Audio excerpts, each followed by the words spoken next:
उषा का सगा बेटा सुनील और बहू कीर्ति उन्हें उनके सौतेले बेटे के साथ छोड़कर जा रहे होते हैं। बेटा, तेरी जब कमाई बढ़ जाएगी कम से कम तब तो मुझे तू लेने आ जाना। हाँ हाँ माँ, क्यों नहीं। चलो भी, अब कितना लेट कर दिया है, टैक्सी इंतजार कर रही है बाहर। हाँ हाँ चलो। सुनील और कीर्ति चले जाते हैं और उषा उन्हें जाता हुआ देख उदास हो जाती है। तभी वहां निशा आ जाती है। अपनी सास को उदास देख निशा उनके पास जाती है। क्या हुआ मम्मी जी, आप तो बहुत सगा बेटा करती थी। आपके सगे बेटे ने तो आपको छोड़ दिया और चले गए अपनी अलग गृहस्थी बसाने।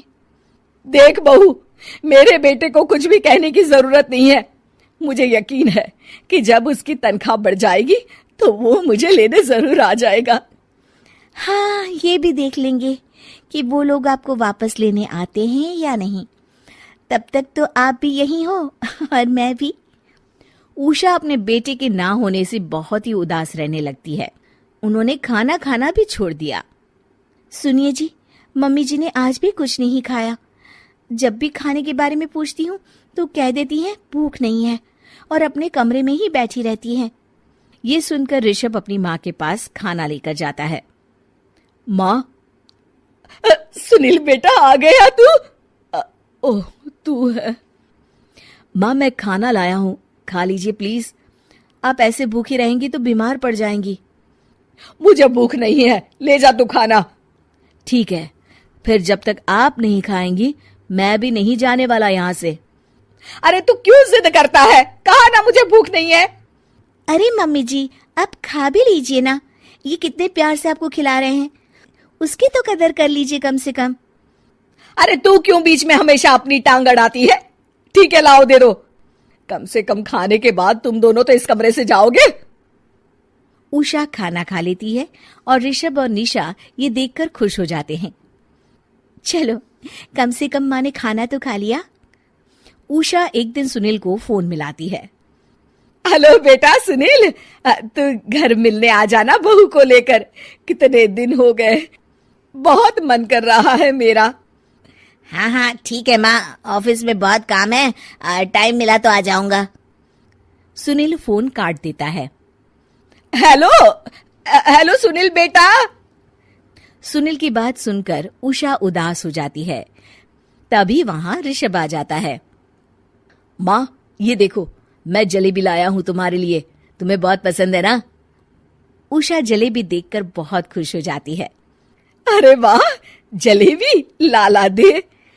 उषा जलेबियां खा रही होती है और ऋषभ अपने कमरे में चला जाता है।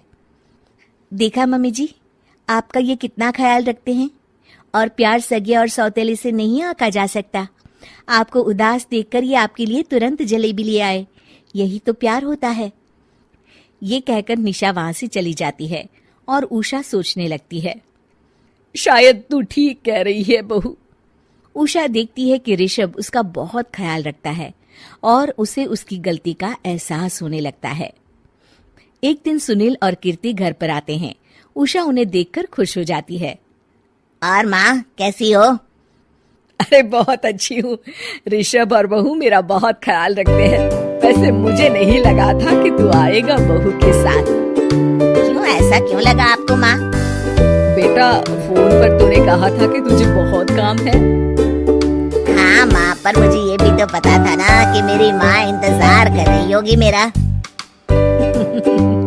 ना बेटा ना, मैं तो इंतजार नहीं कर रही थी, मैंने तो उम्मीद ही छोड़ दी थी। सुनील को ये देखकर अजीब लग रहा होता है कि उसकी माँ ऋषभ से अब बहुत अच्छे से बात कर रही होती है और उसके आने की उनको कोई खास खुशी भी नहीं होती है। अपनी माँ का ध्यान न पाकर उसे थोड़ी सी जलन महसूस होती है।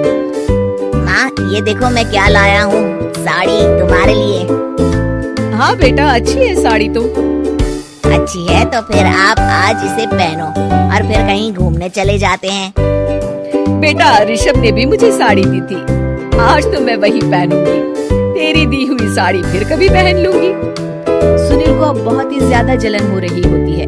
उसे समझ नहीं आता कि अपनी माँ का ध्यान फिर से कैसे वो अपनी तरफ खींचे। रात हो जाती है और उनके जाने का वक्त आ जाता है।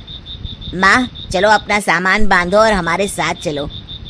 कीर्ति ये सुनकर चौंक जाती है। ये क्या कह रहे हैं आप? हम सासू माँ को लेने थोड़ी ना आए थे। अरे तुम चुप हो जाओ। माँ चलो जाओ, अपना सामान बांध लो। आप मेरे साथ आ रही हो, मैंने कह दिया तो कह दिया। अरे पर बेटा, तेरी तो तनख्वाह कम है, मैं तुझ पर बोझ नहीं बनना चाहती। अरे मुझ पर बोझ नहीं हो माँ, बस आप चलो ना, मैं लेकर ही जाऊंगा आपको। नहीं बेटा, अब मैं नहीं आना चाहती। मैं तो अब ऋषभ और बहू के साथ ही रहूंगी।